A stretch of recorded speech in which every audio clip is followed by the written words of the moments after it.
there's going to be two quarterbacks ready to get it done on the gridiron. It's Wilson's Seahawks going up against Cutler's Bears. So let's send you up to Chicago, where we'll say hello to Brandon Guyton and Charles Davis. Thank you very much, Larry. We are here on a beautiful afternoon for football. Today, we've got a good NFC matchup on tap between the Seattle Seahawks and the Chicago Bears. This is fielded a couple yards deep, and he will be brought down here at about the 17-yard line.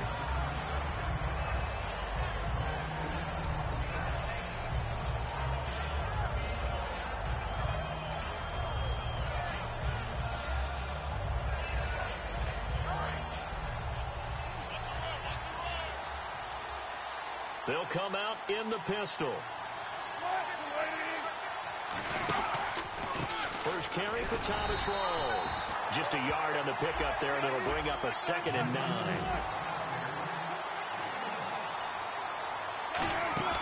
Now Wilson on 2nd down. And he fires one that's intercepted. Adrian Amos with a pick. And he'll return it to the 24-yard line. They told us repeatedly earlier in the week in our meetings, we need some plays from our defense here on the road early. They got one. And don't think they were above all week long pointing out to their defense that the other defense is rated higher than them. You going to let that happen, guys? Is that how we're going to play? And they responded to the challenge. And a great spot to start this drive from here. They'll come out in the pistol. Here's carry number 1 for Jordan Howard. And he is in. Touchdown, Chicago. Jordan Howard, a 23-yard run. And the Bears have taken the early lead. Well, pardon me, that was another explosive run. And one thing I've learned in our time in this game, yes, the offensive line has to get a lot of credit, but for big runs to occur, the wide receivers have to block well downfield. And then you have to have a good guy carrying the ball too, right? Oh, without a doubt. You need that difference maker lugging the rock. On the return, the old reliable Devin Hester, the veteran.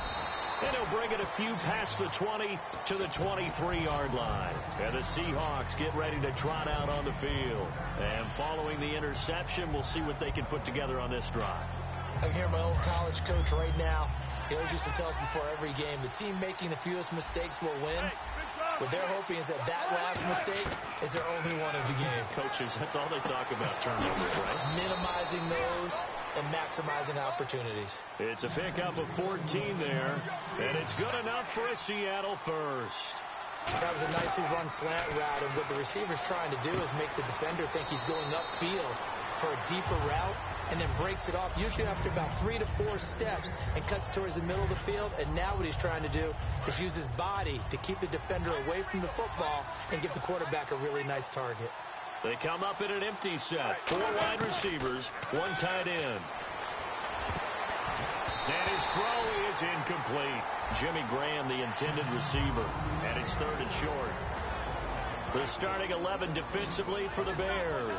Kyle Fuller is one of those new breed, complete defensive backs. Eager to tackle, but a better cover man. And he finds Jimmy Graham.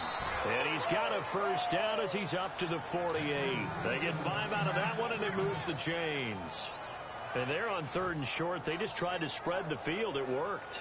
And I think that the spreading of the field, the extra receivers, has really become the next in the evolutionary chain in the NFL. Go all the way back in that situation, you're handed to the fullback, right? As we evolved, maybe you pitched it to your tailback.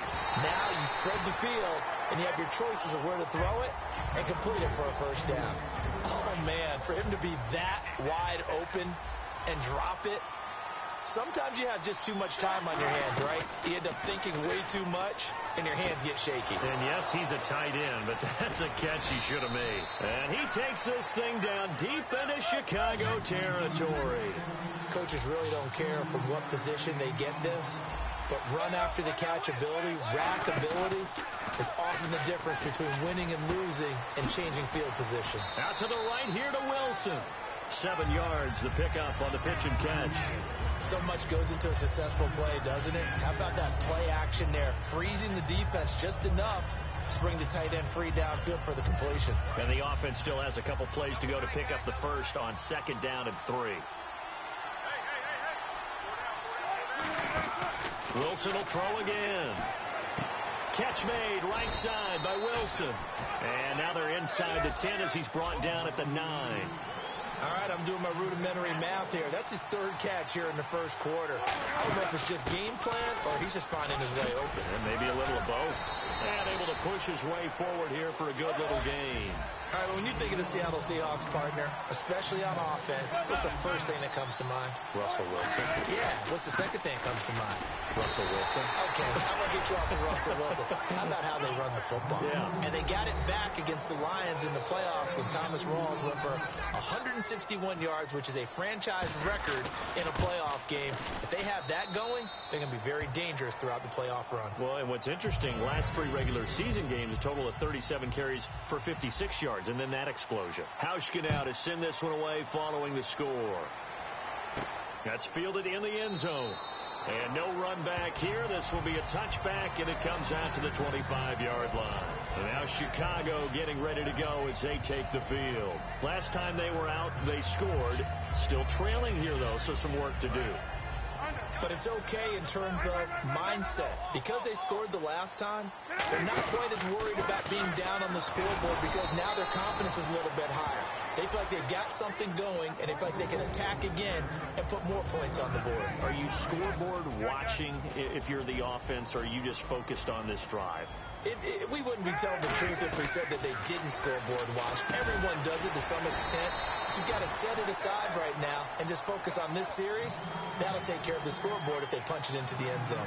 Nothing flashy there. The slant to the slot. Oh, and the frustration for the defensive guys because it's a quick play. And you know it's going to be a bang-bang play in terms of the throw and the catch.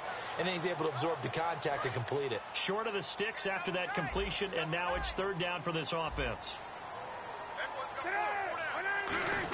They'll try to run for it with Howard. And he will lose yardage back to the 34-yard line. And how about this one now? In their own territory, a gutsy call. They're going to go for this on 4th and a yard. Now hold everything here. We're going to get a timeout by the offense.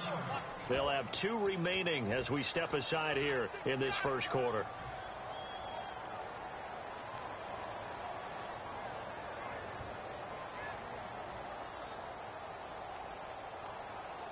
And how about this one now? In their own territory, a gutsy call. They're going to go for this on 4th and a yard. Here we go on 4th down with Cutler. Throwing for his running back, and he's got him complete. And he takes this one down all the way near the 30. A big play there on the catch and run. 34 yards. We know it's tough enough to pick up first downs on 3rd down plays. But when you go for it on 4th down, sometimes you're actually just praying. And on that play, the prayer was answered. Now it's Cutler. Jeffrey reels it in over the middle. Still on his feet. And they do get him down, but he's inside the 5 all the way to the 3. Alshon Jeffrey so dangerous even when a defender's near him. He's got such a big body, ability to run, positions himself well, excellent control.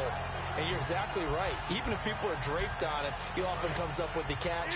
He really symbolizes what people are looking for in receivers in today's NFL.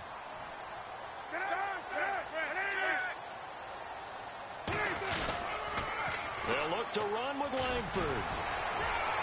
And he will fight his way in. Not giving up there, and he's got a Bears touchdown. Jeremy Langford taking it in from 2 yards out, and the Bears have retaken the lead. And he atones for his miss the first time around as this one is up and good to extend their lead. After the touchdown, Barth now to kick it away. This is fielded a couple yards deep. Well, Seattle now ready to march onto the field. And they're hoping to capture some of that magic they had last time out when they were able to put together a scoring drive. But they're still down here, Charles. Not the major concern, though, because of what you talked about. They scored the last time out. They feel good about themselves. They feel like their game plan is now in effect. They know how to attack and what plays they want to put together. But they've got to keep it moving in the right direction because, as you did note, they are down on the scoreboard. Wilson now off the bootleg. Flushed out right. Going to Rawls on the dump-off. It'll go as a gain of 10 there. And the Seahawks are going to have a first down.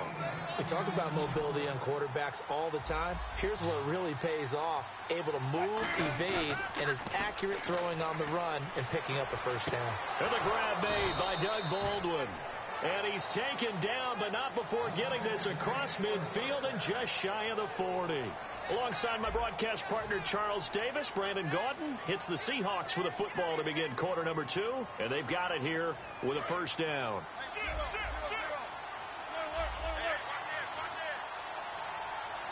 Rawls, the lone man in the backfield. He'll get the football here, and he'll take this one down to about the 40. Just a yard on the first down carry, so it's 2nd and 9. A 1-yard gain can look like a disaster, but it all depends on how the game is going. Is it a series of 1-yard gains running the ball? If that's the case, you might have to start thinking about throwing it a little bit more. But if it's just the occasional 1-yard run, hey, congratulations to the defense. They won that one. Come back and get them the next time. First down marker at the 31.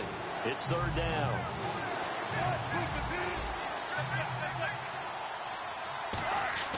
On 3rd down, Wilson. And he fires one, but incomplete.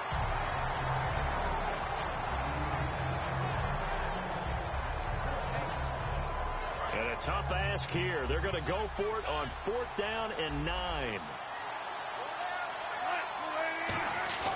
4th down. Here's Wilson.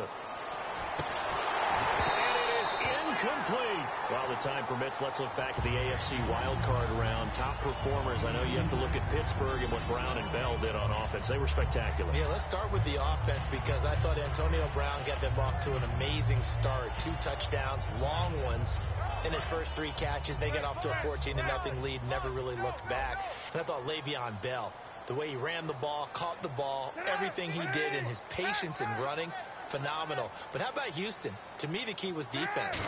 Jadeveon Clowney right out of the gate was almost on. He rifles one that's intercepted. A great read, and it's picked off.